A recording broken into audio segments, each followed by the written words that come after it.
Hello, my friends, and welcome back. Thank you very much for being with me again today.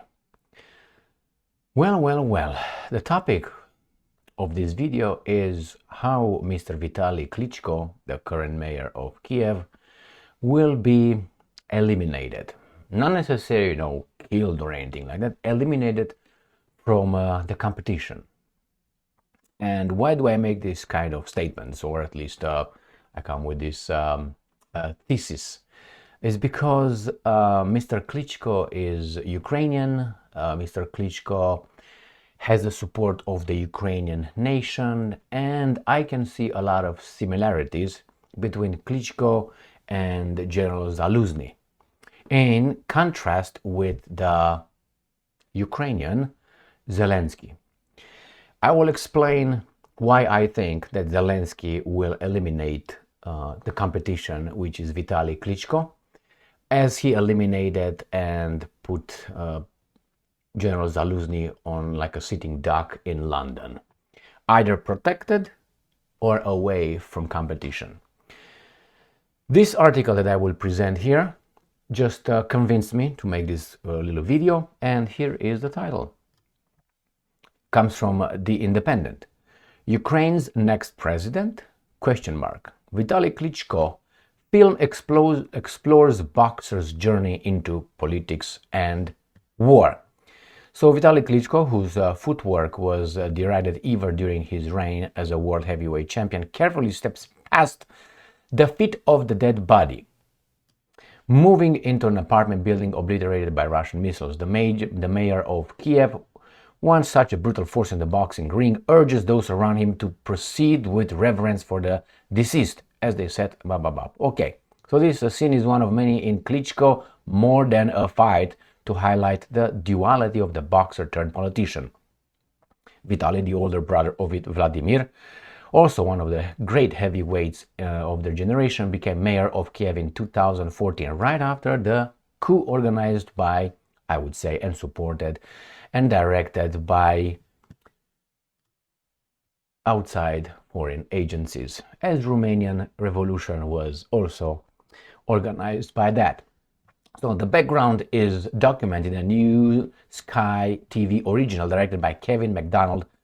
Kevin MacDonald? Kevin MacDonald? You can't have that.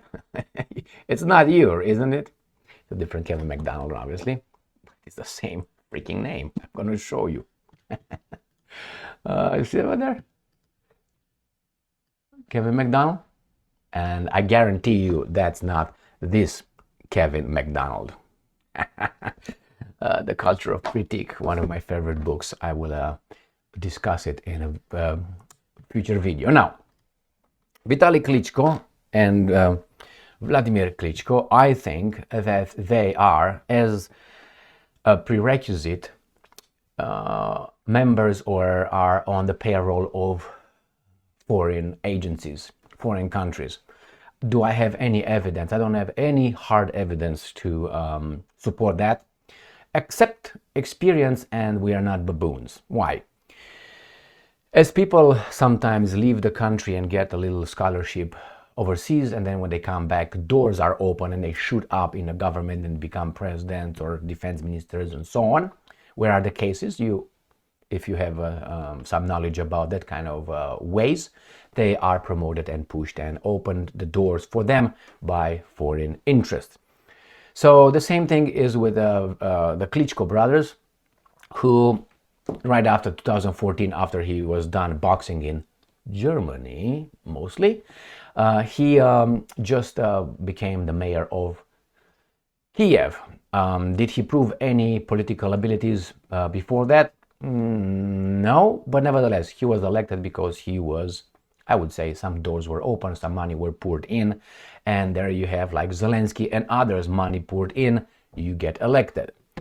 At least he's Ukrainian, but it doesn't mean that if you're Ukrainian, you can't be a traitor. I mean, you saw the 2014 coup, the bloody coup in Ukraine, organized and perpetrated by some Ukrainians as well. And they overthrew a legitimate government of Viktor Yanukovych, Ukrainian, that was democratically elected. and the guys in charge that took over through the coup, which is undemocratic, mind you, they were immediately recognized by the democratic countries in the West that promote democracy everywhere. Why? Because the democratic establishment of Ukraine prior to that overthrow of Viktor Yanukovych's government, they didn't do what the West ordered them to do. So there you have, I like you as long as you do what I tell you, regardless if you're a tyrant, if you're a communist, if you are a Democrat, whatever. Do what I tell you and I will take it easy on you. Now, let me tell you before what I think Zelensky will push him to the side little by little, because that's already a pattern. There's antecedents before this. Is obviously promoted, Vitali Klitschko is promoted by some Western interest as well that oppose Zelensky's Western interests. So there's not like it's a monolithic movement in Ukraine. No, there's different factions and they try to get power, but they're promoted by the outside interest of Ukraine. So let me tell you this, and then I'm going to go to the why I think and how I think Zelensky will take care of Klitschko, and if he's really going to be allowed. In any empire which conquers other territories, foreign territories, if you put in charge a guy over there from your own, so what do you try to do? So you enslaved or conquered some territories, the population doesn't like you, doesn't want you. Who are you going to try to put in charge? Well, you can put in charge a guy like a tyrant from your own nation, let's say a Roman. You send him a Roman and the Roman will be over there, but the population will hate the Roman, right? Because he's a Roman. The Roman guy would not know the culture, the ways of the population he's supposed to, hit down, but he will follow the orders from Rome. So when he's going to be told commit this atrocity, he will do it. Why? Those are not his people.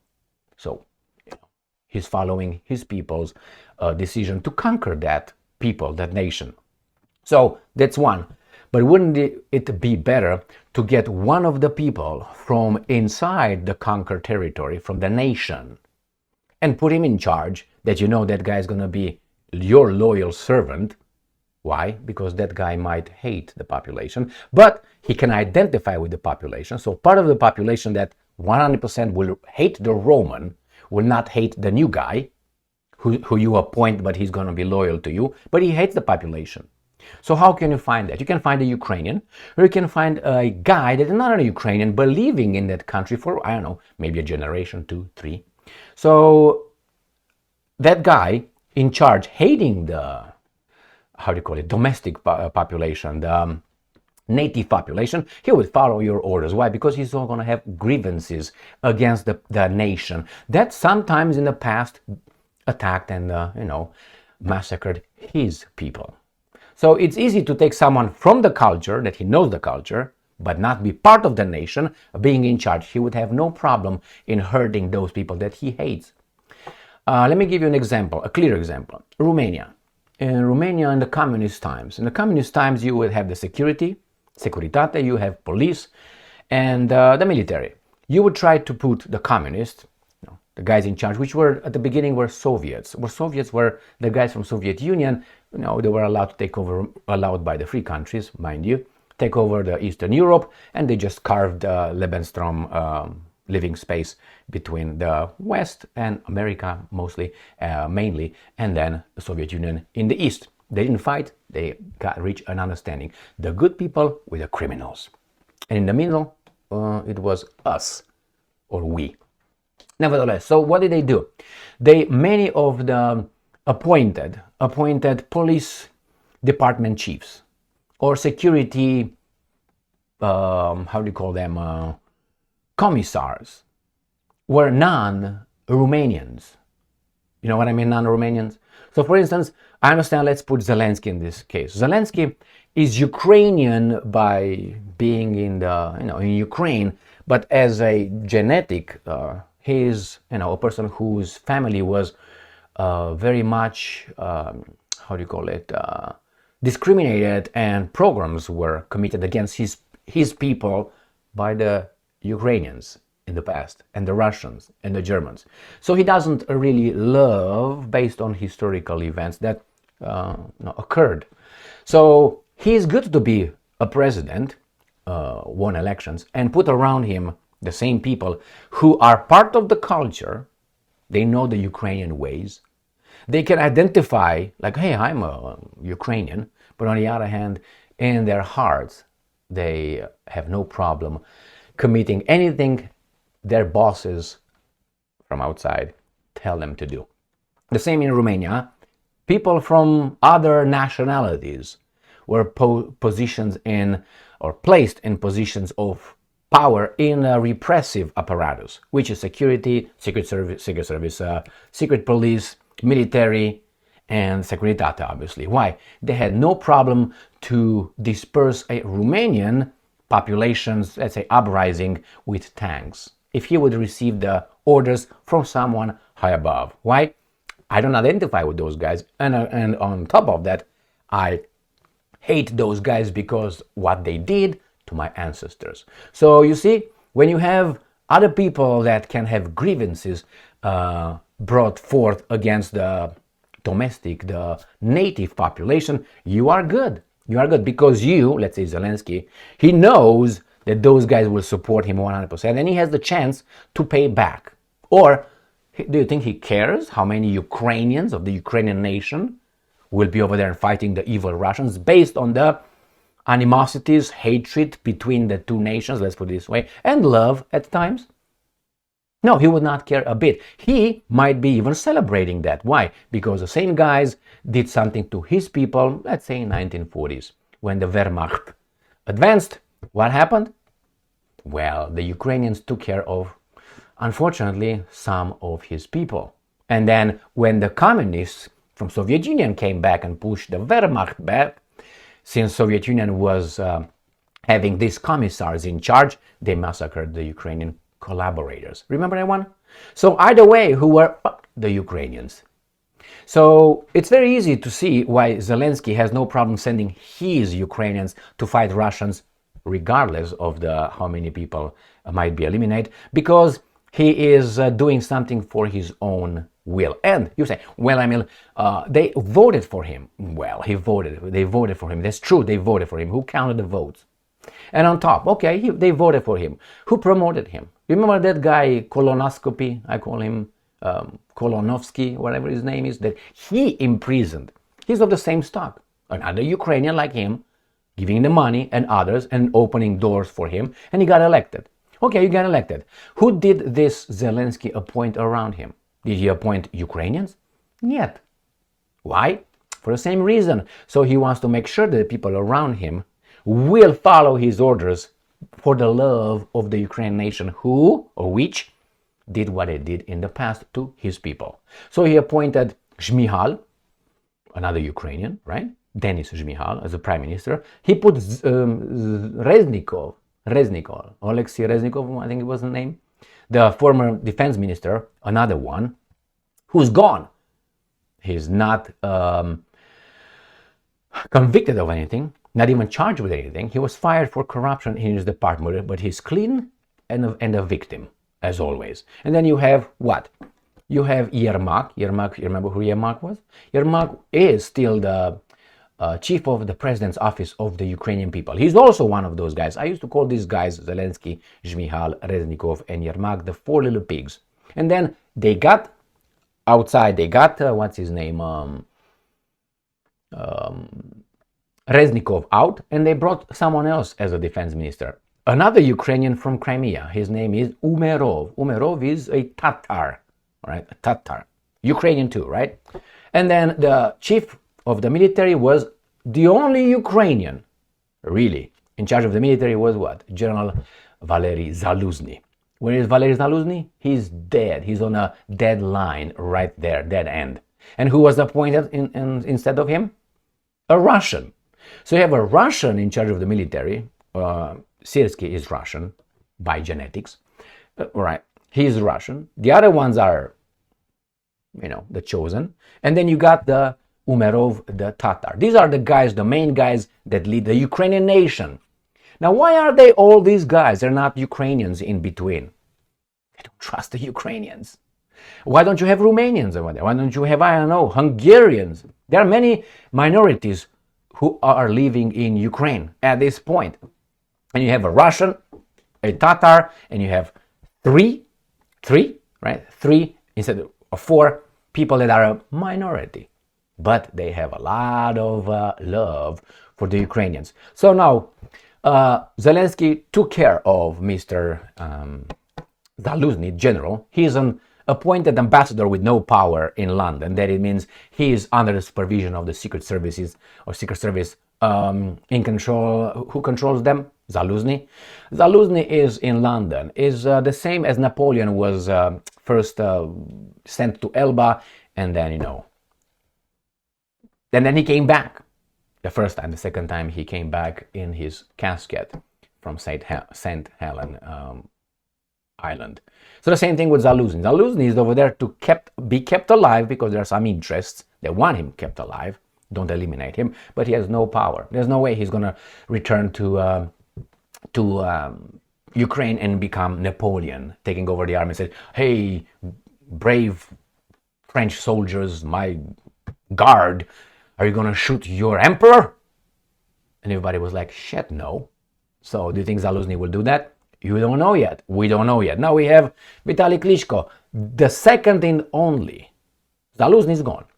The second and only guy who could oppose Zelensky and probably win in a democratic vote if the Ukrainians are allowed to do it. And Klitschko is supported with exact amount of money as Zelensky would, and with propaganda and all that, TV stations and so on. And it seems like Klitschko is starting his thing. Oh no, other people started for him.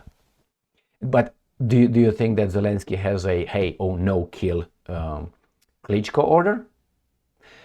Now let's go to the antecedents.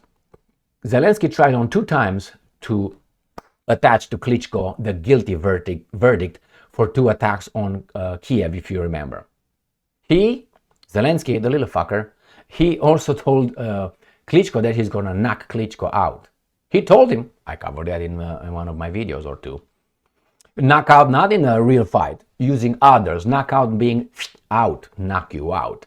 Why? Because somehow 2 people did not have access to a shelter, bomb shelter, under the Russians' attack with missiles on Kiev, and somehow Klitschko was responsible that those 2 people, I think so, or 3, I think they were, a mother and 2 children, did not have access to that. Therefore, not the people in charge of opening the shelter. No, Klitschko himself was the criminal.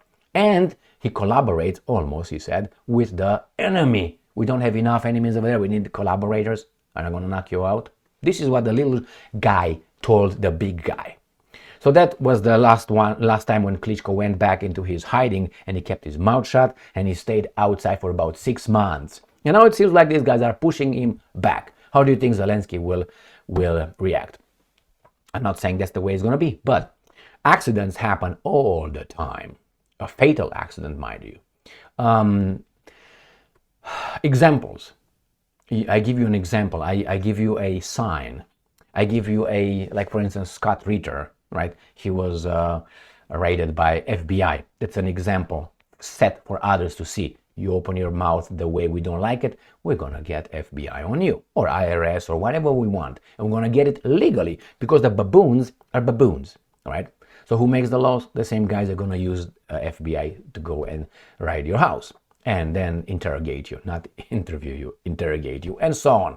So that's another way. Setting an example somewhere else, like Zaluzhny is an example, and Klitschko could be also, plainly charged with treason or collaborating with the Russians. He could be, very easily. So I'm waiting, unless there's an order from some behind the 2 factions that I can see so far, and I'm pretty sure there are some smaller ones as well, which is Zelensky faction, I'm talking about outside of Ukraine's faction, that are in control of these guys, and the Klitschko. They might have gotten to an understanding where they say, well, we're going to get Zelensky a little by little out, like a leader who goes into retirement, okay? And then we have Klitschko pushed up, but it's going to be the same material one a Ukrainian, one a Ukrainian, but it's the same material with a different name. We have to refresh the memory of the baboons when they get sick of their leaders. So I'm waiting for Klitschko to either shoot up somehow or be eliminated in the way, criminals eliminate a competition. Thank you very much for being with me again today. Stay strong, stay smart, look for the truth, and be just.